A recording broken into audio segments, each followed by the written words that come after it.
Subscribe करें हमारा official YouTube channel और बेल आइकन दबाकर पाएं सभी नोटिफिकेशन। नमस्कार, एमएच1 प्राइम देख रहे हैं आप। मैं हूं आपके साथ वरुण गोयल। हरियाणा में आखिरकार रोडवेज का पहिया घूमा है। लोगों के लिए कुछ राहत भरी खबर है। चुनिंदा जो रूट हैं उन पर कई शर्तों के साथ जो यात्रा है वो एक तरह से शुरू हुई है, यानी कि आखिरकार एक अच्छे संकेत मिलने शुरू हुए हैं। कैसा ये पूरा प्लान है, कैसे आगे बढ़ा जाएगा, इस पर चर्चा करने के लिए हमारे साथ बेहद खास मेहमान जुड़ गए हैं। हमारे साथ हैं हरियाणा सरकार के परिवहन मंत्री मूलचंद शर्मा। मूलचंद शर्मा जी, बहुत बहुत स्वागत है आपका एमएच1 प्राइम पर। धन्यवाद वरुण जी, धन्यवाद जी। सर, सबसे पहले हम ये समझना चाहेंगे कि क्या कुछ सोचा गया है जिस तरह से अब ये बसों की शुरुआत हुई है? इस तरह की जो खबरें थी कि कुछ लोग अंबाला, भिवानी, हरियाणा के अलग जिले में जो लोग फंसे हुए थे और एक दूसरे स्थान पर जाना चाहते थे, बहुत लंबे समय से लोग इंतजार कर रहे थे। और हमने कुछ जिले इस तरह के लिए हैं जो यहाँ पे लोग कोरोना पॉजिटिव है नहीं, जहाँ पे अपने कोरोना पॉजिटिव है और नेगेटिवों की संख्या कम है, तो इस तरह के जिले हमने लिए थे यहाँ पे बस चलाने की शुरुआत लोगों की डिमांड आ रही थी। उसके जैसे अम्बाला है, भिवानी है, हिसार है, कैथल है, करनाल है, नारनौल, पंचकुला, सिरसा, रेवाड़ी, तो इस जिलों की शुरुआत करी हमने। जी, यानी कि सर, क्योंकि अभी हम देख क्या रहे हैं कि मामले बहुत तेजी से बढ़े हैं।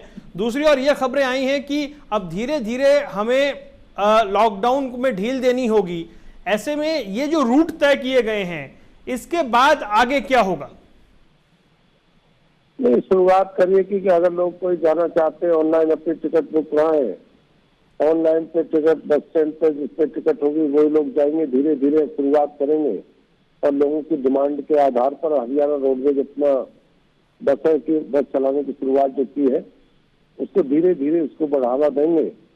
और जो जहाँ पे इस तरह का कोरोना का जहाँ पे पॉजिटिव है उस इलाके को छोड़कर जो ग्रीन जोन है, जहाँ पे कम है संख्या ना के बराबर है, वहाँ धीरे धीरे लोगों की डिमांड पर हमने शुरुआत करी। जी, अभी हम देख रहे हैं कि सर जो बसों की संख्या है वो 1, 2, 3 इस हिसाब से है।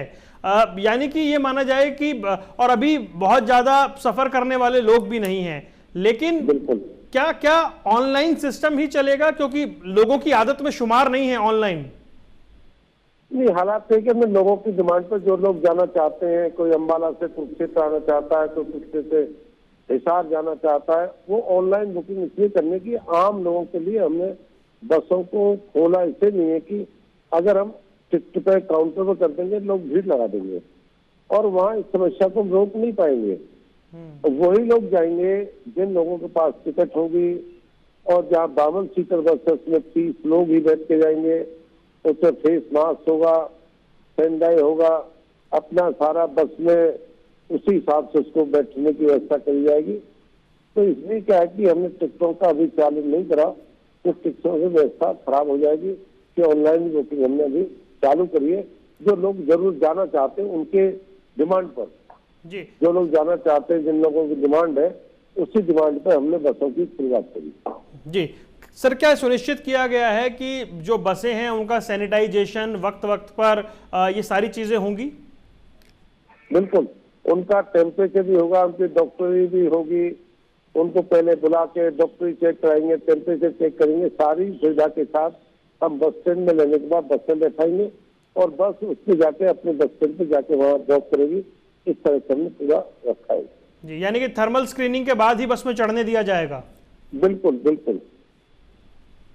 तो लोगों की सुरक्षा को देखते हुए, लोगों की सुरक्षा को साथ लेके हम सभी बसों को चलाने का लाभ है कि हम दूसरों की सुरक्षा को साथ लेके चलेंगे और जहाँ भी इस तरह की जब भी लोगों की जरूरत रहेगी उसी जरूरत के हिसाब से हम बस चलाते रहेंगे। तो आप वाली बात है, लोग ज्यादा भी बसों में बैठना पसंद नहीं कर रहे और लोग क्या है कि रुक भी नहीं रहे।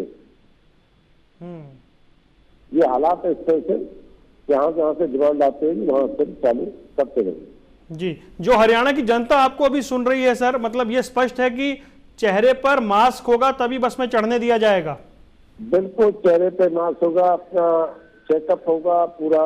बस स्टैंड पे एक आदमी जिसको जाना वो ही जाएगा, बाकी नहीं जाएगा। बस में बस स्टैंड पर वही आदमी जाएगा जिसको यात्रा करनी है, और चेहरे पे मास्क होगा।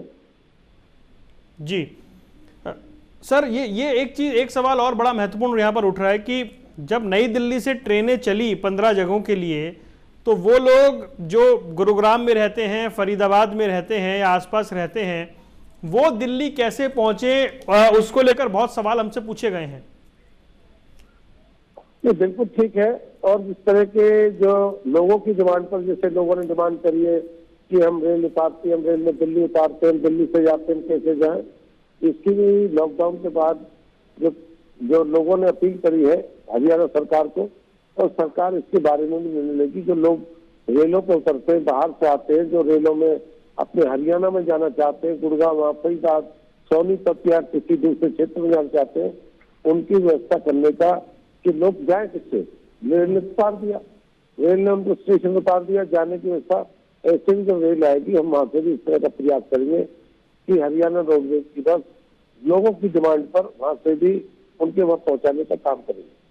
जी, अब मूलचंद जी, एक सवाल और ये कि हम देख रहे हैं कि जो ट्रांसपोर्ट व्यवस्था है वो इस पूरे कोरोना संकट के दौरान लगातार एक्टिव रही, चाहे वो श्रमिकों को, मजदूरों को छोड़कर आना हो, अपने अपने राज्यों तक ले जाना हो, लेकिन श्रमिकों का मामला अभी भी बहुत बड़ा बना हुआ है।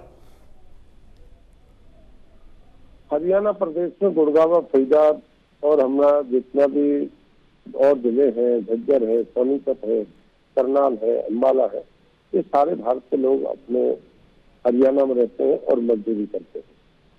हालात ये कि मजदूर के मन में पीड़ा है कि हम गांव जरूर जाएंगे, चाहे हमें वापस दोबारा आना पड़े। उनकी समस्या बार बार है कि हम गांव जरूर, हमें अपने प्रदेश में जाना है। और सब कुछ कहने के बावजूद ये समस्या तो बरकरार है। आपने देखा जैसे लॉकडाउन हुआ है, लोग सड़कों पे है, लोग बसों से भी गए, रेल से भी लोग गए, अपने वाहनों से भी लोग गए हैं। तो इस तरह की समस्या जब तक ये लोग अपने घर तक नहीं पहुंचेंगे, जब तक ये समस्या इस तरह की लोगों की मन की इच्छा है कि हम अपने घर जरूर जाना है, ये मन में उनके में एक जहन्नम बैठ चुका, हमें घर जरूर जाना है। कि जब तक एक बार वो घर नहीं आएंगे, वो लोग वापस तब तक वो नहीं आएंगे जब तक घर नहीं पहुंचता। जी मूलचंद जी, लेकिन एक सवाल बड़ा यहाँ पर यह है कि जब लॉकडाउन के चौथे चरण के ऐलान अब होना है, उसमें क्या शर्तें नहीं होगी वो देखना होगा। ऐसे में हरियाणा का ब्लूप्रिंट क्या है? क्योंकि जो असेंशियल सर्विस के लोग हैं, जो दिल्ली में काम करने आते हैं, उनको जो बॉर्डर पार करने में समस्या हो रही है, वो ये उम्मीद कर रहे हैं कि हरियाणा रोडवेज की ओर से उन्हें मदद मिले।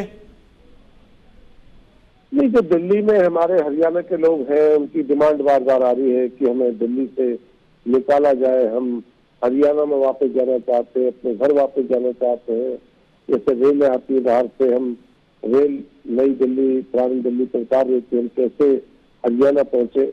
उनकी डिमांड पर हम 18 तारीख से हरियाणा रोडवेज की बस की शुरुआत करेंगे। जो दिल्ली में लोग फंसे हुए हैं, जो अपने हरियाणा में आना चाहते हैं, जो 3-3, 4-4 महीने से हरियाणा के दिल्ली में है, उनको भी हम हरियाणा में 18 तारीख के बाद उनको भी निकालने का प्रयास करेंगे। जी सर, एक प्रश्न ये है कि जो ड्राइवर हैं, जो कंडक्टर हैं, उनको कुछ खास दिशा निर्देश दिए गए हैं और उनकी सुरक्षा के कुछ खास उपाय? नहीं, जो हमारे हरियाणा रोडवेज के जो कंडक्टर है, ड्राइवर है, वो सबसे बड़े सब लोगों को भर के एक बस में लेके जाते हैं। यूपी तक गए, बिहार, राजस्थान गए, पंजाब गए, हिमाचल गए हैं। और सबसे बड़ी जिम्मेदारी का रोडवेज के कर्मचारी ने जो जिम्मेदारी के साथ कोरोना जैसी महामारी में जो इनका योगदान रहा है, वो सदैव याद रखने के लायक है और सदैव सराहना उनकी सब लोगों ने प्रशंसा करी है कि हरियाणा रोडवेज के कर्मचारियों ने अपने जीवनों से श्रमिकों को, प्रवासियों को बाहर पहुंचाने का भी कार्य करा। और उनको ये कि सारे कंडक्टर ड्राइवर हैं वो सैनिटाइज अपने फेस मास्क लगाकर, अपनी दूरी बनाकर और सारी चीजों को अपने को सुरक्षित रखना है। तो सुरक्षा के साथ साथ काम भी करना है। जो ध्यान रखें कि ड्राइवर कर्मचारियों को सबको हरियाणा सरकार की तरफ से निर्देश है कि कि आप अपने आप को सुरक्षा के जो भी है उसका विशेष ध्यान रखें। जी अब सर, क्योंकि आप कैबिनेट मंत्री हैं, उन चीज़ों को समझ रहे होंगे कि हरियाणा में रिकवरी रेशो 50% से ऊपर है। ज़्यादातर मामले जो हैं वो दिल्ली एनसीआर के ही हैं, यानी कि हरियाणा में काफ़ी हद तक और राज्यों के मुकाबले स्थिति बेहतर है। तो क्या और ज़्यादा छूट मिलने के आसार हैं, स्थितियां सामान्य हो रही हैं? नहीं, हमारा हरियाणा तो सबसे, भारत में सबसे हरियाणा ठीक था। जो दिल्ली से जो कोरोना की जो मंडियों से, सब्जी वाले से, दूध वाले से, नौकरी वाले से, पुलिस वाले से, जो दिल्ली में जो हाल हुआ है, गुड़गांव का, फरीदाबाद का, सोनीपत का, झज्जर का, जो हालात दिल्ली के आसपास है, ये दिल्ली के कारण हरियाणा में जो हालात खराब हुए। और हरियाणा के तो हालात ठीक थे। हरियाणा में तो कोई तरह की समस्या जो हो गई, जो जिनको कोरोना हुआ था वो ठीक भी हो गए थे, पर लास्ट में जो हालात दिल्ली के कारण ये समस्या हरियाणा के लोगों को आई है। पर धीरे धीरे जैसे जैसे सुधार होगा उसी के हिसाब से हरियाणा सरकार उसका निर्णय लेगी। इस समय आने तक समय के साथ साथ हम निर्णय लेते रहेंगे। जी सर, सवाल वही है, क्योंकि अब मामले भी बढ़ गए हैं और ऐसे में ज्यादा छूट देने की मांग भी हो रही है, वकालत हो रही है कि दिल्ली से हरियाणा को आने जाने की जो रास्ते हैं उन्हें खोला जाए, या दूध सब्जी की सप्लाई जो है उन चीज़ों पर, या एसेंशियल सर्विस वालों पर जो अभी दिक्कतें हैं उन्हें दूर किया जाए। तो दोनों चीजें कैसे चलेंगी? एक और तो मामले बढ़ रहे हैं। जी मेरी बात कह रहे हैं कि देश के 130 करोड़ लोगों को बंद करने से भी काम नहीं चलेगा। 130 करोड़ के सबसे बड़ा पॉपुलेशन का देश है और 130 करोड़ यहाँ की पॉपुलेशन है। हमें दो काम, हमें काम भी करना पड़ेगा, कोरोना से लड़ाई भी लड़नी पड़ेगी। हम दोनों को साथ लेके चलेंगे कि हालात है कि कोरोना से लड़ाई भी लड़नी है और हमें विकास की जो गति है उसको भी गति देनी है। अगर हम विकास से नहीं चलेंगे, लॉकडाउन रहेंगे, जाएंगे नहीं, तो देश की हालात ये है। हरियाणा सरकार में आज हालात अगर इस तरह से 2 महीने में आदरणीय मनोहर लाल जी ने बताया था 9,000 करोड़ का नुकसान हो गया। देने के लिए तनख्वाह की समस्या है, विकास की तो बात छोड़ी, तनख्वाह की समस्या भी इस तरह से नहीं काम नहीं करेंगे तो वो भी पूरा नहीं कर पाएंगे। हमें तो काम भी करना है, इस कोरोना से लड़ाई भी लड़नी है और अपने देश का, अपने प्रदेश का, देश का भी हमें इसको भी आगे लेके चलना है। जी सर, क्योंकि आने वाले वक्त में हरियाणा रोडवेज की भूमिका बड़ी महत्वपूर्ण होने वाली है, क्या कुछ ब्लूप्रिंट तैयार कर रहे हैं आप लोग? आने वाले समय में जैसे जैसे लोगों की डिमांड होगी, दिल्ली के आसपास है जो भी धीरे धीरे इसका जो उद्योगपति है, उद्योगपतियों ने कहा है कि हमें अपने मजदूरों के लिए बस चाहिए, बस। और हरियाणा सरकार ने ये भी कहा है कि उद्योगपति को अपने मजदूरों को लाने के लिए व्हीकल की समस्या है, हरियाणा रोडवेज उनको बस देगा। अगर वो कभी भी डिमांड करेंगे, इन सभी उद्योगपतियों को हम हरियाणा रोडवेज की तरफ से उनको बस मुहैया कराने का हम कार्य करेंगे। कि हरियाणा रोडवेज की सबसे पहले आने वाले समय में रोडवेज को सबसे ज्यादा लोग पसंद करते हैं कि रोडवेज से आना जाना ज्यादा पसंद करते हैं। जी सर, सबसे बड़ी बात है पब्लिक के सहयोग की, जनता एक तरह से कॉपरेट करे, ये सोशल डिस्टेंसिंग, मास्क पहनना, बस में भीड़ ना हो, इसके लिए जनता का कितना सहयोग अभी मिल रहा है या आगे मिलेगा? क्योंकि बस में चढ़ने की जल्दी सबको रहती है, उस लिहाज से तो फिर आगे बहुत चुनौतियां हैं। तभी तो हमने कहा है कि टिकटें ऑनलाइन रहेंगी और बस स्टैंड में वही आदमी जाएगा जिसके पास टिकट ऑनलाइन होगी। आम आदमी के लिए बस स्टैंड नहीं खुलेगा। अगर बस स्टैंड खुल गया तो आम आदमी पहुंच जाएगा, ना ऑनलाइन टिकट रहेगी, वो कहेगा टिकट तो वहीं जाके अपने बस स्टैंड से ले लेंगे, वहीं से बस में बैठ लेंगे। ऐसा नहीं है, जो ऑनलाइन टिकट बुक कराएगा वही बस स्टैंड जाएगा, उसी की डॉक्टरी होगी, उसी की सैनिटाइज करेंगे, उसी का फेस मास्क होगा, उसी को हम पसंद बैठेंगे। इस पूरे से लोगों से कॉपरेशन हरियाणा रोडवेज को अगर सबसे ज्यादा जरूरत है तो लोगों की है, और अपने प्रदेश के लोगों की सबसे बड़ी जरूरत है, सहयोग करें, मदद करें, चाहे रोडवेज की बात हो या हेल्थ की बात हो या दूसरे क्षेत्र की बात हो। जनता के बिना कोई काम नहीं हो सकता और जनता के सहयोग हमेशा सरकार को चाहिए और उम्मीद करते हैं कि हरियाणा प्रदेश की जनता रोडवेज के सहयोग के लिए मदद करेगी। जी सर, क्योंकि बार बार दिल्ली का जिक्र हो रहा है, लेकिन राजस्थान भी लगता है, पंजाब भी लगता है, उत्तर प्रदेश का इलाका भी लगता है, तो जब हरियाणा चारों तरफ से ऐसे घिरा हुआ है, हर जगह से कुछ ना कुछ डिमांड भी आ रही हैं और उतने ही चैलेंजेस भी हैं। बिल्कुल, कि जहाँ भी जैसे उत्तर प्रदेश में हमारे लोग हरियाणा के बच्चे फंसे हुए थे, उनको हम हरियाणा रोडवेज लेके आई थी, या वहां से अपने यहाँ से लेकर उत्तर प्रदेश की हमारे यहाँ के हरियाणा रोडवेज के कर्मचारी लेके गए थे। जहाँ 52 सीटर बस है उसमें 30 ही लोगों को बैठाने का काम करा कि हम जो 52 सीटर बस है हम सिर्फ 30 ही व्यक्ति उसमें बैठाने का काम करेंगे, उसमें सोशल डिस्टेंसेस को बना कर रखेंगे। जी, अब कुछ पड़ोसी राज्य भी बस परिवहन व्यवस्था को शुरू करने की बात कर रहे हैं। अभी हरियाणा में क्या ग्रीन जोन और ऑरेंज जोन में ही सारी गतिविधियां होंगी या फिर क्या रेड जोन को भी शामिल किया जाएगा? नहीं, अभी हमें चाहे झज्जर है, फरीदाबाद है, गुड़गांव है, सोनीपत है, कुछ इलाका ऐसा जिसको हमने अभी मेघात है, पलवल है, कुछ इलाके को हमने रोका हुआ, पूरा हमने अभी जिले चालू नहीं करे। हमने कुछ उस इलाके करा जहाँ क्लियर है, डील है, धीरे धीरे शुरुआत करेंगे। जैसे जैसे जिले की हालात ठीक होंगे उसी हालात पर लोगों की जो डिमांड रहेगी, जो लोग डिमांड करेंगे तब हम लोगों को इसके लिए करेंगे। जी, चलिए सर, अंत में हरियाणा की जो जनता आपको सुन रही है उन्हें क्या कहना चाहेंगे? मेरी आपके चैनल के माध्यम से हरियाणा के लोगों से एक ही विनती है कि हरियाणा रोडवेज आम लोगों की सवारी है और आम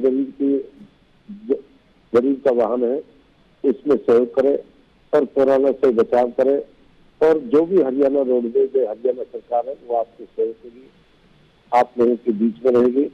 और सबसे बड़ी ये कि कोरोना जैसी महामारी से सब लोग, जो आदरणीय देश के प्रधानमंत्री नरेंद्र मोदी जी ने और प्रदेश के मुख्यमंत्री मनोहर लाल जी ने जो देश और प्रदेश के नाम जो संदेश दिया, उसको बनाकर रखें, इससे दूरी बनाकर रखें और कोरोना जैसी बीमारी से दूर बचने का, इसको खत्म करने का काम करें। बहुत बहुत शुक्रिया मूलचंद शर्मा जी, आपने वक्त निकाला और हमसे बातचीत की और हरियाणा की जनता को बताया कि किस तरीके से जो सर्विस है वो शुरू हुई है। आपका बहुत बहुत धन्यवाद। तो हम दर्शकों की जानकारी दे दें कि हरियाणा में बसों का पहिया घूमा है। शर्तें हैं, मास्क लगाना होगा, आपकी थर्मल स्क्रीनिंग होगी, टिकट सिर्फ ऑनलाइन मिलेगी, यानी बस स्टैंड पर नहीं मिलेगी।